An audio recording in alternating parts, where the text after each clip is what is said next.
Pagbasa mula sa aklat ni Propeta Daniel. May nakatira noon sa Babilonya na isang lalaking nagngangalang Joachim. Ang asawa niya ay si Susana na anak ni Hilkias. Si Susana ay isang babaeng bukod sa napakaganda ay may takot pa sa Diyos.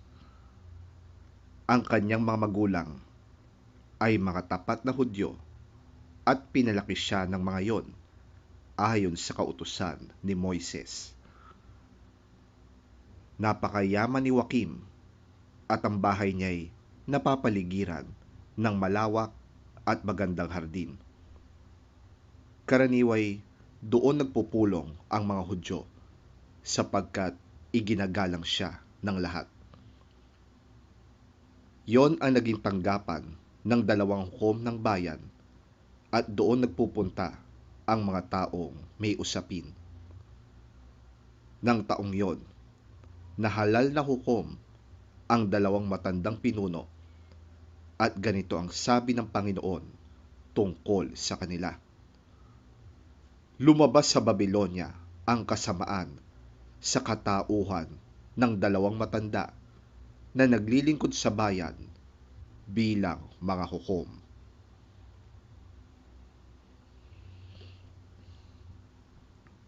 Nakagawian na ni Susana ang mamasyal sa hardin ng kanyang asawa pagkaalis ng mga tao upang mananghalian.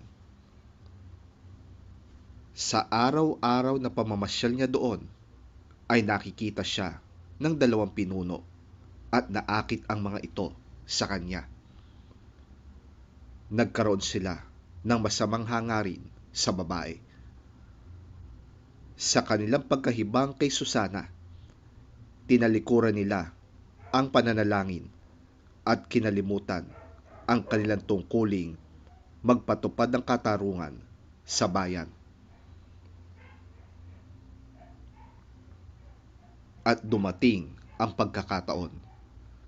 Gaya ng dati, si Susana ay pumasok sa hardin na kasama ang dalawa niyang katulong. Napakainit noon, kaya't naisipan niyang maligo. Wala nang iba pang nasa hardin, kundi ang nagkukubling dalawang hukom na naninilip sa kanya. Sinabi ni Susana sa kanyang mga katulong, dalhan ninyo ako ng pabango at langis ng olibo, at isara ninyo ang mga pinto para makapaligo na ako.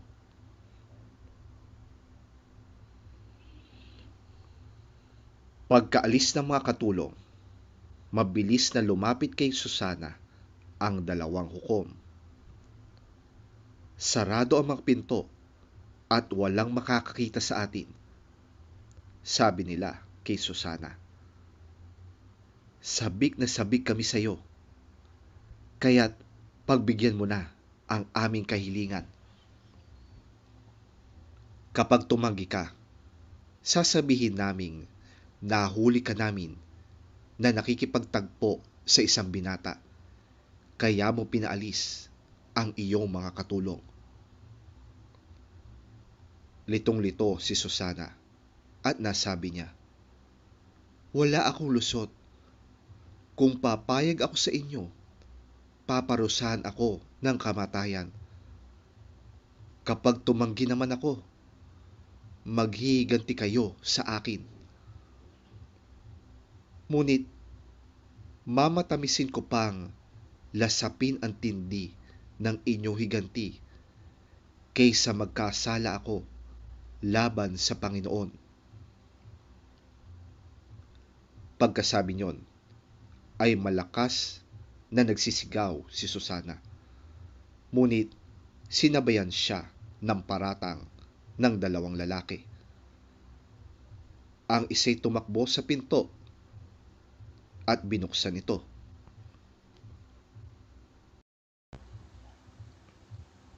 Narinig sa buong kabahayan ang ingay sa hardin, kaya't nagmamadaling pumasok ang mga utusan sa pinto sa tagiliran para alamin kung ano ang nangyayari roon.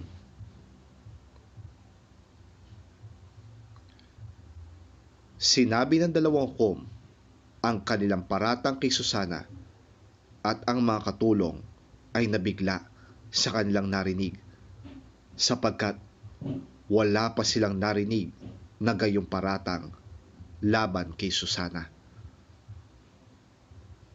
Kinabukasan, nang magkatipon na sa bahay ni Joaquim ang mga tao, dumating ang dalawang hukom.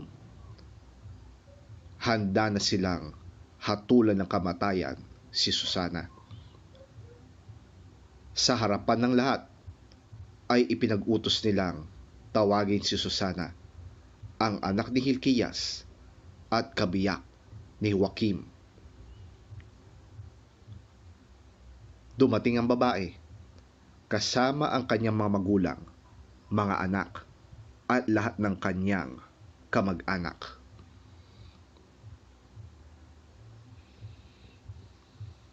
Lungkot namang nagiiyakan ang pamilya ni Susana, maging ang mga taong naroroon. Tumayo ang dalawang hukom, ipinatong sa ulo ni Susana ang mga kamay nila at ipinahayag ang kanilang mga paratang laban kay Susana. Napatingala na lamang sa langit ang lumuluhang si Susana sapagkat tunay na nananalig siya sa Panginoon. Sinabi ng mga hukom, naglalakad kami sa hardin nang pumasok ang babaeng ito kasama ang kanyang dalawang katulong.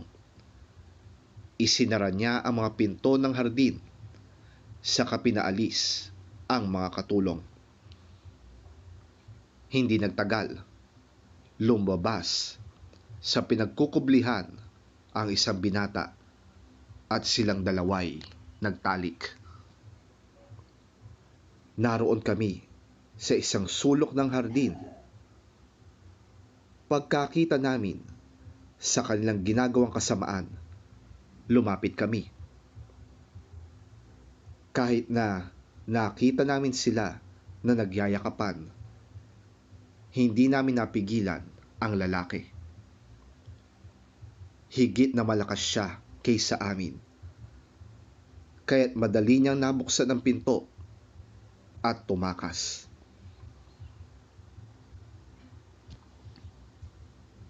Itong babae ang pinigilan namin at tinanong kung sino ang binatang yon.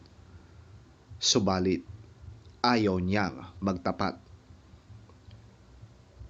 Nanunumpa kaming ang aming ipinahayag ay pawang katotohanan.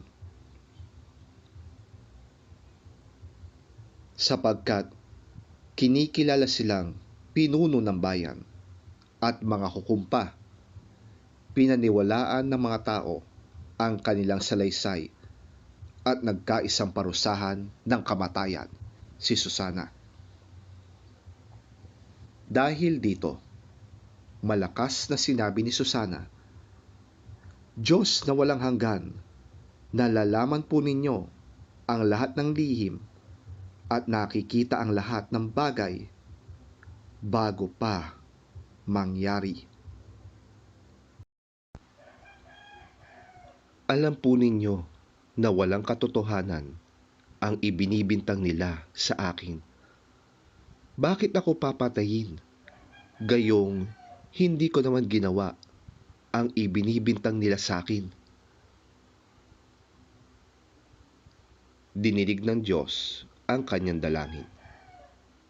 Nang si Susana ay dinadala na sa bitayan, isang binatang nagngangalang Daniel ang nilukuban ng Diyos upang magpahayag ng pagtutol.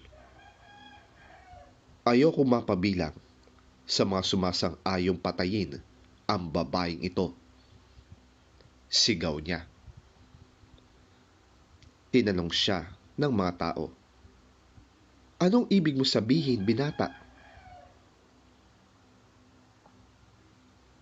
Tumayo ang binata sa kalagitnaan nila at nagpatuloy ng pagsasalita. Mga Israelita, hangal ba kayo at hinatulan ninyo ang babaeng ito nang hindi mo na sinisiyasat at maingat na inalam ang katotohanan? Kailangang ulitin ang paglilitis. Walang katotohanan ang katibayang inilahad ng dalawang yan laban sa kanya. Nagmamadaling bumalik ang mga tao sa lugar na pinaglitisan.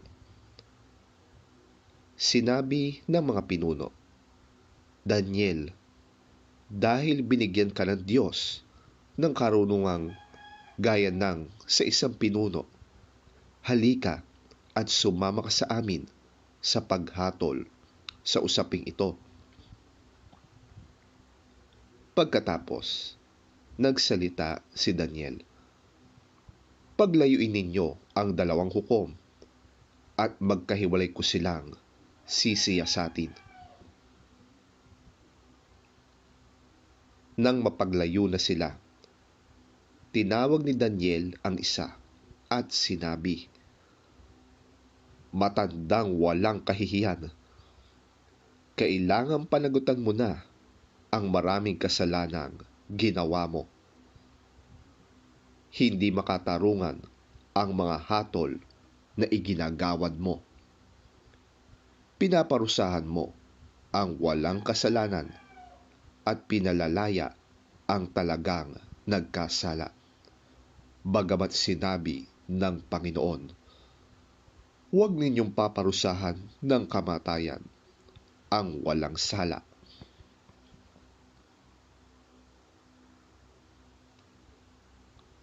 Kung talagang nakita mo ang ipinaparatang mo sa babaeng ito, sabihin mo sa akin, sa ilalim ng anong puno sila nagtatalik nang mahuli ninyo?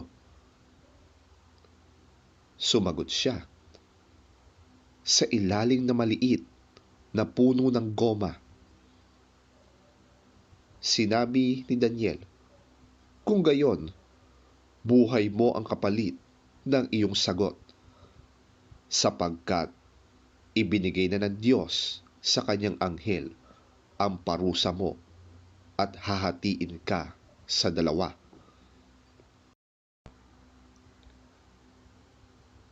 Inilayo siya roon at ipinatawag ang kanyang kasama. Paglapit nito, sinabi ni Daniel, Ikaw naman, malupit na Kananita, na hindi mula sa angkan ni Huda, binihag ng alindog ng babae ang iyong isip at inalipin ng kahalayan ang iyong puso. Alam na namin ngayon ang ginagawa mo sa kababaihan ng Israel. Tinatakot mo sila para pagbigyan ang iyong kahalayan. Subalit, narito ang isang babae ng Huda na hindi kayang sikmurain ang iyong kabuktutan. Sabihin mo, sa ilalim ng anong puno ninyo nakita ang inyong pinagbibintangan? At sumagot ang matanda, sa ilalim ng malaking puno ng roble.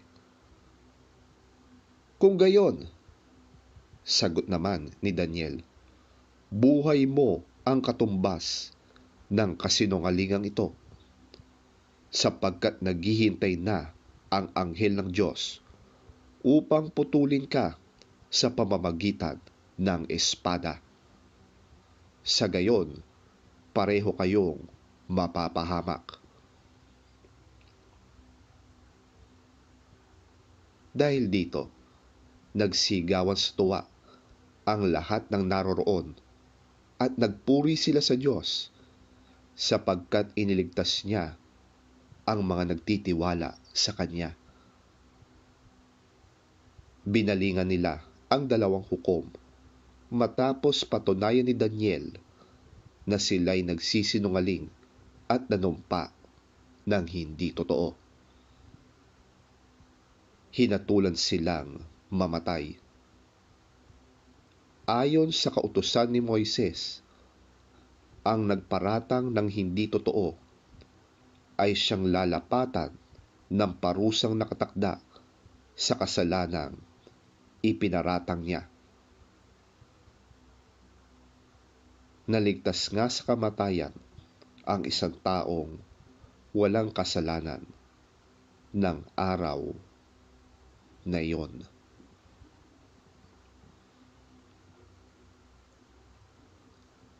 Ang salita ng Diyos. Salamat sa Diyos. Ang mabuting balita ng Panginoon ayon kay San Juan. Papuri sa iyo, Panginoon. Muling nagsalita si Jesus sa mga Pariseo. Sinabi niya, "Ako ang ilaw ng sanlibutan. Ang sumusunod sa akin ay magkakaroon ng ilaw sa kanyang buhay at di nalalakad sa kadiliman." Sinabi naman sa kanya ng mga Pariseo, "Ikaw lang ang nagpapatotoo tungkol sa iyong sarili. Walang kabuluhan ang ganyang patotoo." Sumagot si Jesus, "Kahit ako ang nagpapatotoo tungkol sa aking sarili, totoo naman ang aking sinasabi, sapagkat alam ko kung saan ako nanggaling at kung saan ako pupunta. Ngunit hindi ninyo alam ang aking pinanggalingan at ang aking pupuntahan." Humahatol kayo ayon sa mga pamantayan ng tao, ngunit hindi ako humahatol kanino man. At humatol man ako, tama ang aking paghatol, sapagkat hindi lamang ako ang humahatol, kundi kasama ko ang Ama na nagsugo sa akin. Nasusulat sa inyong kautusan na dapat tanggapin ang patotoo ng 2 saksi. Nagpatotoo ako tungkol sa aking sarili, at nagpapatotoo rin ang Ama na nagsugo sa akin. Siya'y tinanong nila, "Nasaan ang iyong Ama?" Sumagot si Jesus, "Hindi ninyo ako kilala, at hindi rin ninyo kilala ang aking Ama. Kung kilala ninyo ako, kilala rin ninyo siya." Ito'y sinabi ni Jesus nang siya'y nagtuturo sa templo, sa dakong kinaroroonan ng mga lalagyan ng mga alay. Ngunit walang nangahas na humuli sa kanya, sapagkat hindi pa yon ang itinakdang panahon.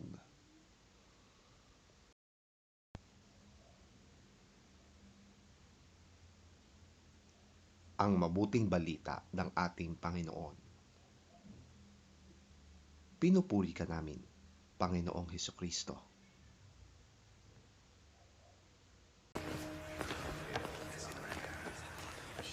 Jesus spoke to the Pharisees again. "I am the light of the world. Whoever follows me will have the light of life and will never walk in darkness." Now you are testifying on your own behalf. What you say proves nothing! No. Even though I do testify on my own behalf, what I say is true. Because I know where I came from and where I am going. You do not know where I came from or where I'm going. You make judgments in a purely human way. I pass judgment on no one. But if I were to do so, my judgment would be true. Because I am not alone in this. The Father who sent me is with me.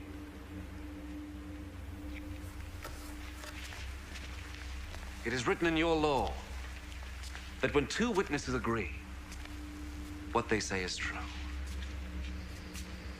I testify on my own behalf, and the Father who sent me also testifies on my behalf. Where is your father? You know neither me nor my Father. If you knew me, you would know my Father also. Jesus said all this as he taught in the temple, in the room where the offering boxes were placed. And no one arrested him, because his hour had not come. I will go away.